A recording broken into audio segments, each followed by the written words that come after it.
Mismong palasyo na ang nagpaalala na dapat panatilihin ng Pilipinas at China ang maayos na dialogo sa gitna ng patuloy na alitan ng Chinese Embassy at ilang opisyal ng gobyerno.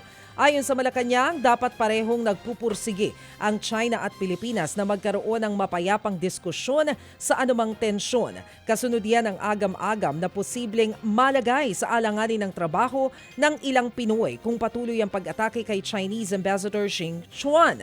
Ayon sa palasyo, mismong si Pangulong Bongbong Marcos ang nagsabing hindi idedeklarang persona non grata ang ambassador. Sa ibang balita, umaasa ang kampo ng mga biktima ng drug war na haharap mismo si dating Pangulong Duterte sa confirmation of charges hearing niya sa ICC. Sa panayam sa programang ito, sinabi ni ICC Assistant to Counsel, Attorney Cristina Conti, na dapat humarap si Duterte sa paglilitis. Lalo't idineklara naman na mismo ng korte na malakas ang pangangatawan niyang humarap sa paglilitis. Wala raw nababalitaan si Conti na hiling mula sa kampo ni Duterte para humarap na lang ito via video conference. Pero pwede rin daw kasing tumanggi si Duterte na humarap mismo sa paglilitis. Para sa amin, mas cathartic, di ba? Para sa mga biktima na makitang ito na siya, hinaharap niya. Kasi iba pa rin yun na makita mo yung inaakusahan or yung pinaparatangan mo ng mga kaso na nako-confront, naririnig yung di umano ginawa niya. Yan po ang tinig ni ICC Assistant to Counsel Attorney Cristina Conti. Samantala, umaalma ang Alliance of Concerned Teachers sa isinusulong ng Department of Education na gawing trimester ang school calendar sa mga pampublikong paaralan simula sa school year 2026 to 2027. Kung matuloy, hahatiin sa 3 semester ang pasukan ng mga bata.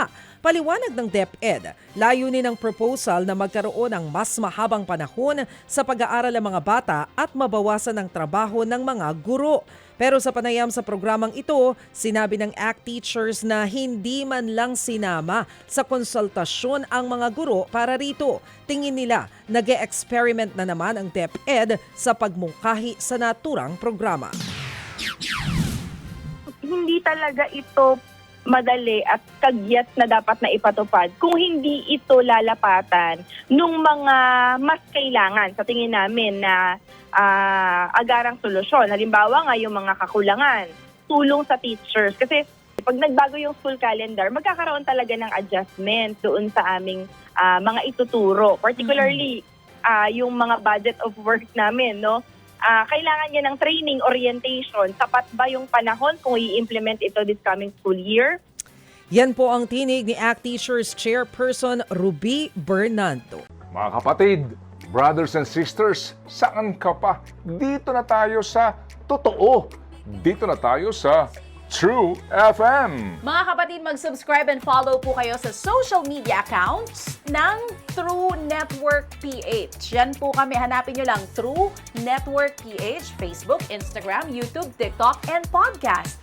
Mapa Apple or Spotify man yan, mahahanap nyo kami. Lahat ng mga napapanood at napapakinggan nyo po sa programa, nasa social media accounts namin yan. So, paano mga kapatid?